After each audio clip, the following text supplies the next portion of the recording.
Hello everyone. इससे पहले हम अपने रिसर्च के कई इंपॉर्टेंट टॉपिक्स देख चुके हैं। देखो अब हम देखेंगे पूरी टेबल में, इसमें पूरी समरी आ जाएगी। है तो वैसे स्टेप्स सारे, लेकिन स्टेप्स में देखो यहाँ पे हाइपोथेसिस आ रही है। ऐसे यहाँ पे जो अपने टाइटल पेज और ये चैप्टर बिब्लियोग्राफी सारी चीज आती है। यहाँ पे देखो hypothesis, testing, interview questionnaire schedule, observation, type of data, यहाँ पे प्रोबेबिलिटी, नॉन प्रोबेबिलिटी, सारी जो सैंपल की टाइप है ना, मतलब जो भी आ जाता है ना रिसर्च में अपना, ये सारे स्टेप को डिटेल में करेंगे तो इसमें सारी चीजें आ जाएंगी। तो ये बहुत 2-3 पार्ट में हो जाएगा, क्योंकि देखो अगर हम सारे अगर 8 के 8 स्टेप तो एक में कर नहीं पाएंगे। अब हमने हर स्टेप में ये डिटेल भी देखनी कि हाइपोथेसिस की टाइप भी देखेंगे हम इसमें, लिटरेचर रिव्यू के भी टाइप देखेंगे, ठीक है, वो ऑब्जेक्टिव के भी और रिसर्च के भी, हम कितने टाइप में वेरिएबल्स वगैरह, स्केल कितने टाइप की होती है, इसके बहुत क्वेश्चंस बनते हैं। ऐसे होता है ना रेशियो और ये बनते हैं। तो इन सबको हम इसमें जितना हो पाएगा धीरे धीरे करके छोटी छोटी वीडियो में, ताकि आपको जो हो ना, जैसे ये रिवाइज करना आपने, वो टॉपिक सीधे आप सर्च करके देख सको। तो हम इसको लॉन्ग पार्ट करने की जगह छोटे छोटे पार्ट में स्टार्ट करते, तो शुरू करते हैं। अब हमारा सबसे पहले आएगा step 1, formulation of research problem. पहले एक बार हम इनको क्लियर कर लेते हैं 8 से। तो वैसे तो सबको पता है, लेकिन फिर भी देखिए, सबसे पहले हम रिसर्च प्रॉब्लम को हम बनाते हैं, फिर उसको रिसर्च का जो डिजाइन होता है उसको तैयार करते हैं, फिर डाटा कलेक्ट करते हैं अपना, फिर अपना सेलेक्ट करते हैं सैंपल। इसमें भी एक टाइप है जो हम आगे हम डिटेल में करेंगे। फिर अपना हम लिखना शुरू करते हैं, फिर दोबारा से मेन अपना डाटा कलेक्ट करेंगे, प्रोसेस करेंगे, एनालाइज करेंगे डाटा को, फिर अपनी रिसर्च रिपोर्ट लिख देंगे। ठीक है, जो लिखते हैं ना उसमें भी हम कैसे लिखा जाता है, पहले अपना टाइटल पेज आता है, फिर table of content, chapter bibliography, appendix, ये सारी चीजें एकदम डिटेल में देखेंगे, मतलब जितने क्वेश्चन बन सकते हैं ना डीप में फुल। तो देखो पहला स्टेप आ जाता है अपना formulation of the research problem. तो ये सिंपल है, नाम से पता चल रहा है कि हम पहले इसमें अपने प्रॉब्लम के बारे में सोचते हैं। इसमें भी कई स्टेप आ जाएंगे, क्योंकि हमने देखो सारी चीजें डिटेल में करा, तो हर चीज के स्टेप आएंगे, हर चीज के टाइप आएंगे, हर छोटी छोटी चीज के। तो इसमें भी हम कोई भी प्रॉब्लम जब आप फाइंड आउट करें तो उसके क्या स्टेप होंगे। सबसे पहले तो हमने अपना एक बड़ा जो इंटरेस्ट का एरिया ना वो फाइंड आउट करता है कि हमारा एरिया का जो इंटरेस्ट है ना वो कौन सा है। फिर हम क्या करेंगे, स्टेप 2 में अपना जो बड़ा एरिया हमने पहले फाइंड आउट किया उसको छोटे छोटे सब पार्ट में डिवाइड कर लेंगे, सब एरियाज में, कि उस इंटरेस्ट में से भी हमारे मेन इंटरेस्ट किस टॉपिक में है। फिर हम उस पर फोकस करेंगे और अपना मेन इंटरेस्ट का जो एरिया वो निकाल लेंगे, ठीक है। फिर नेक्स्ट आ जाओ अपना यहाँ पे, ये देखो फिर अपना फोर्थ आता है, जो बीच में और गैप रह गए ना कुछ प्रॉब्लम में, वो हम फाइंड आउट करके उसको कनेक्ट करने की कोशिश कर लेंगे, और फिर अपना मेन जो रिसर्च क्वेश्चन है वो हम बना लेंगे। फिर देखो फिर उसके अकॉर्डिंग में रिसर्च क्वेश्चन बन गया, फिर अपने जो ब्रॉड ऑब्जेक्टिव है ना कि हमने इससे रिलेटेड क्या क्या फाइंड आउट करना है वो क्लियर करेंगे। फिर अपना रिव्यू करेंगे ऑब्जेक्टिव को कि हाँ सही बन रहे हैं नहीं बन रहे हैं। तो ये थे अपने 6 स्टेप अपने जब प्रॉब्लम को फाइंड आउट करने का। हम क्या करते हैं, नॉर्मली पढ़ लेते हैं, बस प्रॉब्लम ढूंढी, नेक्स्ट स्टेप चलो। ये बहुत जरूरी होती है, ये स्टेप ना आ सकते कि इनको अरेंज करो आगे पीछे, तो हम उसमें कंफ्यूज हो जाएंगे। ऐसे हर स्टेप के हम आगे और सबके स्टेप करेंगे तो अब क्या हो जाता है, कंफ्यूजन हो जाती है, किसी के स्टेप हमने किसी में कर दी, किसी के किसी में। तो इसको एक बार फटाफट से ना रिवाइज कर लेंगे। देखो अभी हमने हेडिंग हेडिंग देखी जो इंपॉर्टेंट था। फिर देखो जब हम रिसर्च प्रॉब्लम सेलेक्ट करें तो हम किन किन बातों का ध्यान रखें। तो मेन अपना इंटरेस्ट ही हो गया, हमारा इंटरेस्ट किसमें, जो मैनेज हो जाए। ऐसा चीज होनी चाहिए कि ये नहीं कि हमारी मैनेज की बाहर ही हो जाए, हम लगे ही रह जाए और वो कभी खत्म ही ना हो। फिर कि एक परफेक्ट टाइम देखना है हमने कि हमारे पास कितना टाइम है, हमारे पास क्या क्या रिसोर्स अवेलेबल है। फिर देखो फिर अपने आ जाते हैं कॉन्सेप्ट मेजरमेंट। और ये जो हम जितने भी टॉपिक करें ना, ये अपनी केवीएस मदान की बुक है, अगर आपके पास है तो आप वहां से पढ़ सकते हैं। लेकिन उसमें क्या हो जाएगा, ज्यादा टाइम लगेगा। हम यहाँ पे वीडियो में क्या है फटाफट से रिवाइज कर लेंगे। अगर बुक है तो आप अपने वो साथ साथ खोल लो, ठीक, और मेन मेन पॉइंट उसी में टिक कर लो तो नोट्स बन जाएंगे। और ऐसे इसकी जो एमसीक्यूज है ना वो हम पहले ही रिवाइज कर चुके हैं। अगर आपने सीधे वो देखने हैं, कॉन्सेप्ट क्लियर है, तो वो कर लो एमसीक्यूज। फिर जो लग रहा है ना एमसीक्यू करते हुए कि ये टॉपिक मेरे को नहीं आता, वो आके भी टॉपिक सर्च करके देख लो। और हमने ना हिंदी मीडियम में भी बना रखे हैं टॉपिक बहुत सारे, और इंग्लिश मीडियम में भी। अपने अकॉर्डिंग सर्च कर लो, जो बाकी बचा है ना वो आने वाले टाइम में कवर कर देंगे। देखो फिर अपना हो जाता है कॉन्सेप्ट मेजरमेंट होना चाहिए, लेवल ऑफ एक्सपर्टीज की कितना एक्सपीरियंस है, कितने हम एक्सपर्ट है उस काम में, कितनी स्किल्स है। रिलीवेंस की मतलब आज के टाइम पे वो जो अपनी कितनी एडवांसमेंट चल रही है, करंट इसको कितना रिलेट कर रहा है। फिर हो जाएगा अवेलेबिलिटी ऑफ डाटा की मतलब उसका डाटा कितना अवेलेबल है कि नहीं है, कितनी आराम से मिल जाएगा। फिर अपनी इथिकल इश्यूज तो बहुत है ही कि किसी को प्रॉब्लम ना हो अपने काम, हम जो काम करने वाले हैं ना। फिर देखो ये अपना आ जाता है एक्सटेंसिव लिटरेचर रिव्यू। जब हम लिटरेचर रिव्यू करते हैं ना कोई भी स्टडी करने से पहले, मान लो हम कोई टॉपिक पे काम करने वाले उससे पहले हम रिलेटेड कुछ टॉपिक पढ़ लेते हैं पहले से जो काम हो रहा है, वो होता है लिटरेचर रिव्यू।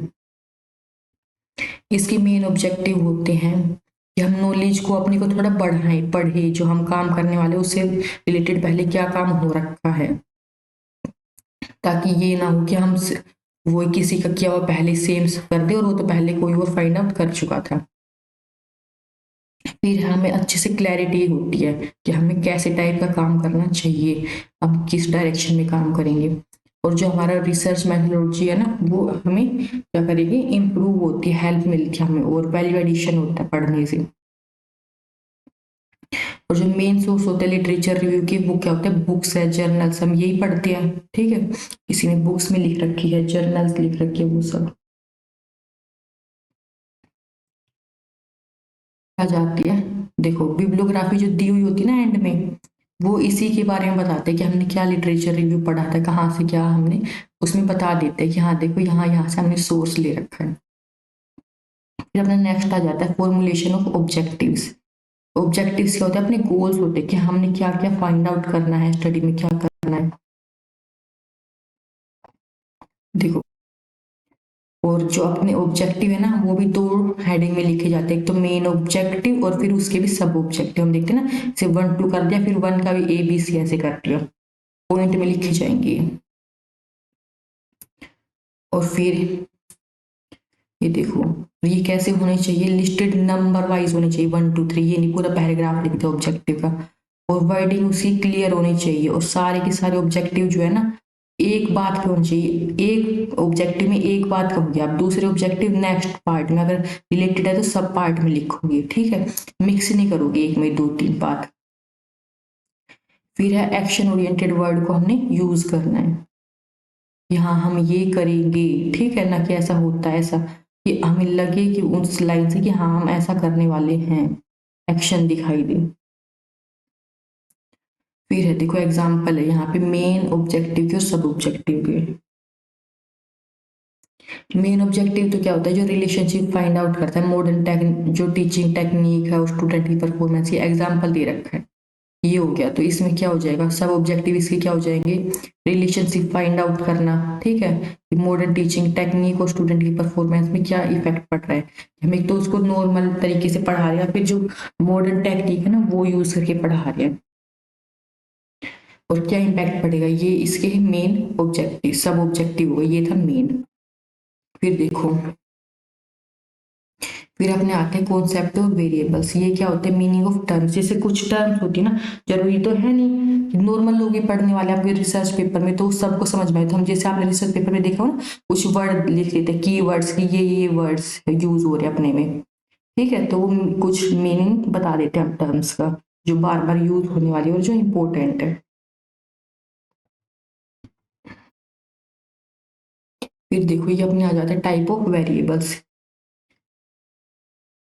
इसको ना हम डिवाइड कर देते हैं, एक तो कैटेगरिकल और एक होता है क्वांटिटेटिव। जो क्वांटिटेटिव है ना वो डिग्री में अमाउंट में चेंज हो सकता है, जैसे कि एनुअल इनकम है हमारी। ठीक है, और जो कैटेगरिकल है ना वो डिपेंड चेंज होता है टाइप में, जैसे कि जेंडर हो गया ना कैटेगरी में, तो कैटेगरी बांट दी, जेंडर मेल फीमेल। और जो अपना ये था क्वांटिटेटिव उसमें नंबर, उसमें हमने क्या बांट दिया, उसकी एनुअल इनकम बांट दी, नंबर में है वो।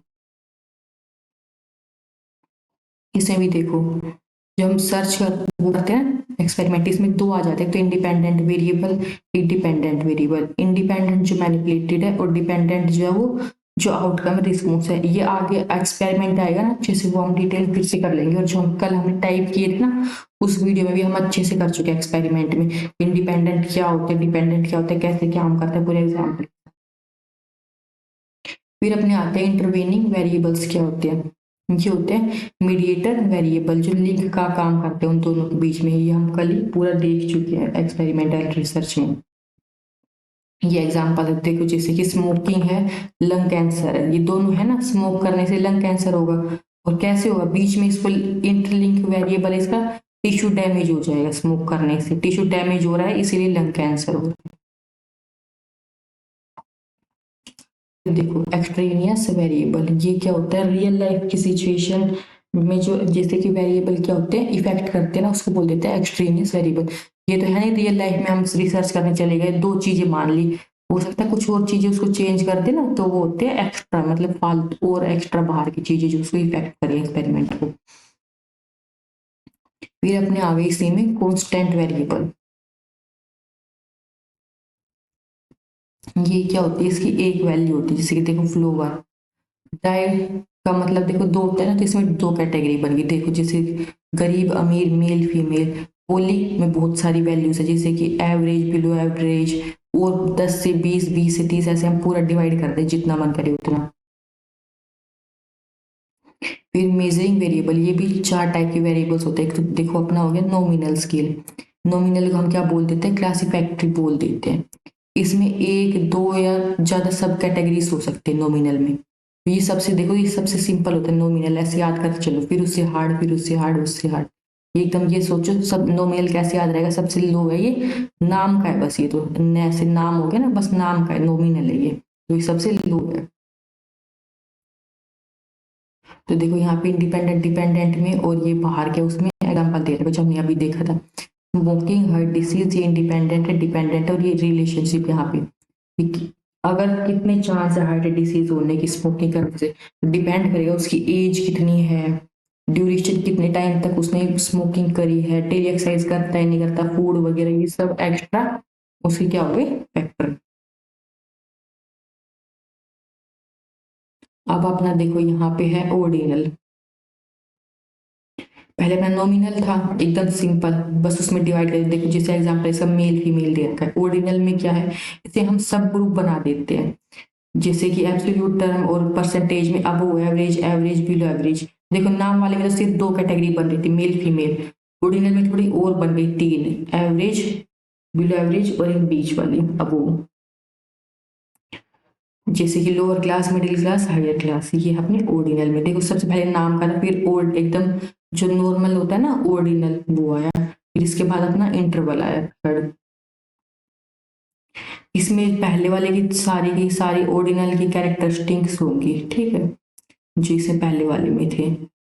और इसमें हम क्या करेंगे, स्टार्टिंग और टर्मिनेटिंग पॉइंट होगा, मतलब 0 से स्टार्ट होगी 100 तक, बीच में हम इसको कितना ही डिवाइड कर ले, तो ऐसे याद रखो इसमें इंटरवल बना सकते हैं हम 0 से 100 के बीच में, कि 0 से 10 तक बनाया, 10 से 20 तक, लेकिन इसमें मेन क्या याद रखना है, स्टार्टिंग पॉइंट फिक्स है और एंडिंग पॉइंट फिक्स है। ये हो गया अपना इंटरवल स्केल। तो रिवाइज करते चलो, नॉमिनल में दो थे, मेल फीमेल वाला टाइप का था। सेकंड अपना आया था ऑर्डिनल, इसमें हम देखो दो तीन तीन पार्ट में डिवाइड कर दे रहे थे। फिर इंटरवल में स्टार्टिंग और एंड पॉइंट है, बीच में कितने इंटरवल बना, इसमें सारी प्रॉपर्टीज होती है, नॉमिनल की भी, ऑर्डिनल की भी, इंटरवल की भी। एडिशन में इसकी खुद की अपनी प्रॉपर्टी भी होती है कि इसका फिक्स स्टार्टिंग पॉइंट है। और हम इसको इक्वी डिस्टेंट पॉइंट को रखेंगे, जैसे कि 10 से 20, 20 से 30, ये नहीं कि पहले 10 से 20 किया फिर 20 से 25 कर दिया, इक्वल करना है सबको। देखो फर्स्ट कैटेगरी जैसे अपने 0 से हमने 1000 तक, 10,000 तक बना दी, फिर 20 तक है, ये हो गया। ओवरलैप नहीं होते इसमें, और इंक्रीजिंग ऑर्डर में होते, ये नहीं कि एक इंक्रीजिंग एक डिक्रीजिंग। फिर मैं लास्ट आ गया एटीट्यूडनल, ये देखो एटीट्यूड बता रहा है जैसे स्टूडेंट का। इसमें हम क्या करेंगे, क्वेश्चन आयर फॉर्म कर देंगे पता लगाने के लिए एटीट्यूड, या तो ओपन एंडेड या फिर क्लोज एंडेड। ओपन एंडेड में क्या हो जाएगा, बस ऑप्शन होंगे 1 2 3 4, यस नो, यस नो, ठीक है। और इसमें क्या हो जाएगा, ओपन एंडेड में क्या एक्सप्लेन करोगे, क्लोज में सिर्फ ऑप्शन है टिक करने के लिए। अब आ जाते हैं टाइप ऑफ एटीट्यूडनल स्केल। इसमें सबसे पहले अपना आ गया लिकर्ट स्केल, इसको हम ना सपेटेड रेटिंग स्केल भी कह देते हैं, ये इजीएस्ट वन होता है बनाने में। फिर देखो जैसे कि तो क्वालिटी ऑफ ए टीचर में है मैनी डायमेंशंस। टीचर की बहुत सारी क्वालिटीज होती है, तो उसको हम देखो कैसे यहाँ पे टेबल दे रखी है, ये हमने बना दी कि वो सब्जेक्ट को कितना जानती है, स्टूडेंट की problem, communication, hard approach, good teaching skill, liking disliking. तो यहाँ पे ऐसे टिक टिक करते जाएंगे, सबको नंबर दे देंगे, सबकी हमने एक नंबर वैल्यू रखनी है, आंसर की 2 3 अपने अकॉर्डिंग अरेंज कर लेंगे। तो कुछ पॉजिटिव भी जा सकते हैं, नेगेटिव, और कुछ न्यूट्रल भी रह सकती है। फिर है थर्ड स्टोन, ये क्या होते हैं, इसमें हम वेट दे देते हैं हर एक स्टेटमेंट को कि इस बात के इतने नंबर है, इस बात के इतने नंबर है, ठीक है। अगर इस बात पे इसने हाँ भरी तो इसको ज्यादा नंबर मिलेंगे। ये इंपॉर्टेंट है, इनमें क्वेश्चन नहीं बनते इतने ऊपर वाले जाते हैं इंपॉर्टेंट है। गुडमैन ये भी नॉर्मल है कि ये रेशियो स्केल में बेस है, बस इतना सा ध्यान रख। फिर अपना हो गया फैक्टर एनालिसिस में फॉर्मुलेटिंग हाइपोथेसिस। हाइपोथेसिस पे बहुत बनते हैं। मतलब क्या होता है हाइपोथेसिस का, कि हम प्रिडिक्शन करें किसी भी रिलेशनशिप के बारे में कि हाँ ये चीज हो सकती है, फिर अपना काम शुरू करें सोच के। मतलब इसको कह सकते हैं हम एक एजुकेटेड गैस है कि अंदाजा लगा, इसके अलग फीचर्स हो सकते हैं कि देखो ये टेंटेटिव प्रोपोजिशन होनी चाहिए और हाइपोथेसिस अननोन होनी चाहिए, वैलिडिटी जो है ना उसकी, और लॉजिकल रिलेशनशिप होनी चाहिए दो वेरिएबल में। ये नहीं कि कुछ भी दो चीजों को उठा के किसी में भी रिलेशनशिप बता दे, तो एकदम लॉजिक बनना चाहिए आप तो जिन दो चीजों में रिलेशन बना रहे हो। और जनरलाइजेबल होनी चाहिए कि उसको बाद में हर चीज पे लागू कर सके, यार ये नहीं कि एक स्कूल की स्टडी करी तो वो उसी स्कूल पे लागू होगी, वो हर स्कूल पे लागू होनी चाहिए, एकदम सिंपल होनी चाहिए। मेन फंक्शन क्या होता है हाइपोथेसिस की, देखो इससे फोकस आता है अपनी स्टडी में, क्लैरिटी, स्पेसिफिसिटी, और ये हमें सैंपल डिजाइन बनाने में हेल्प करती है, और जो हमारी स्टडी है ना उसको और ऑब्जेक्टिव बनाती है, और ये हमारी थ्योरी बनाने में और हेल्प करती है। इसके फिर अब देखो टाइप आ गए। सबसे पहले अपना आ गया इसका डिस्क्रिप्टिव, नाम से पता चल रहा है हम डिस्क्राइब करेंगे किसी भी चीज को। रिलेशनल में हम रिलेशन फाइंड आउट करें दो वेरिएबल के बीच, जैसे कि क्या कह रहे हैं कि जो अर्बन एरिया के लोग हैं ना वो ज्यादा अपने बच्चों की पढ़ाई में पैसे खर्च करेंगे, रिलेशन बता दिया ना। एक्सप्लेनेटरी में क्या है, एक्सप्लेन कर रहे हैं ये जो इसका कोज और इफेक्ट रिलेशनशिप है ना वो, जैसे कि मान लो सैलरी इंक्रीज हो रही है तो उनको जो फूड आइटम है ना उन पे भी वो स्पेंडिंग इंक्रीज कर देंगे। फिर देखो अब आ जाता है कॉन्सेप्ट ऑफ नल और अल्टरनेट हाइपोथेसिस। इसमें बहुत कंफ्यूजन होती है कि क्या होती है नल हाइपोथेसिस, अल्टरनेट हाइपोथेसिस। तो देखो क्लियर करते थे कि स्टार्ट की सबसे पहले दिया था आर ए फिशर ने, उन्होंने यूज किया था। देखो एकदम सिंपल होता है, जैसे हम अपनी डेली की प्रॉब्लम नहीं सोल्व करते, लेकिन कभी कभी अपनी प्रॉब्लम सोल्व करते हुए क्या हो जाता है ट्विस्ट आ जाते हैं एकदम से, तो वैसे ही उसको हम बोल देते हैं नल और अल्टरनेट हाइपोथेसिस। आगे वाला एग्जाम्पल से हम समझने की कोशिश करेंगे, बस ये समझ अपने रियल लाइफ में जैसे नॉर्मल हम कोई प्रॉब्लम सोल्व करते करते जैसे मान बीच में ट्विस्ट आ गया ना, वैसे ये हो जाता है। देखो हाइपोथेसिस क्या है, एक स्टेटमेंट होती है, ठीक है, सिंपल। जैसे इसके एग्जाम्पल है स्ट्रेस है अगर किसी जॉब में, तो उस जॉब में क्या होगा, सेटिस्फेक्शन लेवल कम होगा।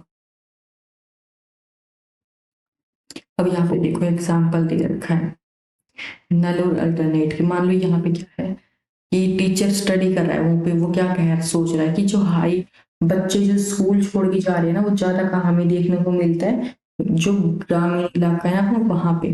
तो अगर हम नल बनाएंगे और अल्टरनेट हाइपोथेसिस तो देखो क्या बात निकल के आएगी। नल में क्या कहेंगे कि जो कहीं से ग्रामीण से शहर से या फिर कहीं से भी बच्चे स्कूल छोड़ रहे हैं ना, उनका कोई फर्क नहीं पड़ने वाला कि बच्चे कहाँ से ज्यादा छोड़ रहे हैं, तो ये कोई लेना देना नहीं है कि अगर जिसने छोड़ना होगा वो तो गांव में तो भी स्कूल छोड़ेगा, शहर में तो भी वो स्कूल छोड़ेगा, ठीक है। ये नल हाइपोथेसिस में हम ये बात करेंगे। लेकिन अल्टरनेट में हम क्या कहेंगे कि हम क्या कह रहे हैं कि जो गांव का इलाका है ना वहां पे बच्चे ज्यादा स्कूल जल्दी छोड़ देंगे, ठीक है। तो ये होगी अल्टरनेट। इन दोनों के ऊपर हम डाटा कलेक्ट करेंगे, इस बातों के ऊपर हम ये सोच के पहले से जा रहे हैं ना कि हाँ, ग्रामीण में भाई ज्यादा बच्चे ड्रॉप आउट करने वाले हैं। देखो कर लिया डाटा कलेक्ट, फिर क्या हो रहा है अगर डाटा जो हम सोच के गए थे वही बात निकली, पता चला भाई गांव में तो कम बच्चे स्कूल छोड़ रहे हैं, शिफ्ट में ज़्यादा छोड़ रहे हैं, हो सकता है ना वहाँ जाके क्या पता चले डाटा से अपोजिट बात निकल जाए, तो क्या हो जाएगा, नल हाइपोथेसिस को है ना अगर हम क्या कर देंगे, डाटा देखने के बाद रिजेक्ट कर देंगे, और जो अल्टरनेट थी ना उसको हम ऑटोमेटिकली एक्सेप्ट कर लेंगे, अगर नल को हमने रिजेक्ट कर दिया तो ये बता दें। फिर देखो अपना आता है डायरेक्शनल और नॉन डायरेक्शनल हाइपोथेसिस क्या होती है। देखो इसमें क्या कह रहा है कि मान लो कोई पढ़ाई है उसमें गर्ल्स और बॉयज का बता रहा है, तो नल हाइपोथेसिस में तो क्या कहेंगे, तो जो गर्ल्स और बॉयज है ना वो बराबर परफॉर्मेंस दे रहे हैं, तो इसमें क्या हो जाएगा, अगर हम उसकी डायरेक्शनल हाइपोथेसिस बताएंगे तो उसमें हम क्या कहेंगे, जो बॉयज ज्यादा अच्छे हैं या फिर गर्ल्स ज्यादा अच्छे, एक को मतलब क्या कर देंगे हम डायरेक्शन दे देंगे, फिर हम उसी डायरेक्शन में गर्ल्स की स्टडी करेंगे या बॉयज की स्टडी करेंगे, ठीक है ज्यादा। अगर हम नॉन डायरेक्शनल कहने की बात कर रहे हैं तो उसमें क्या कहेंगे, क्या कह रहे हैं कि ये जेंडर डिफरेंस है ही नहीं, कि चाहे गर्ल्स हो बॉयज हो कोई फर्क नहीं पड़ रहा, सिर्फ स्टूडेंट का देखना है, ठीक है। इसे हमारे पास कोई आइडिया नहीं होता कि गर्ल और बॉयज में से कौन ज्यादा सुटेबल है।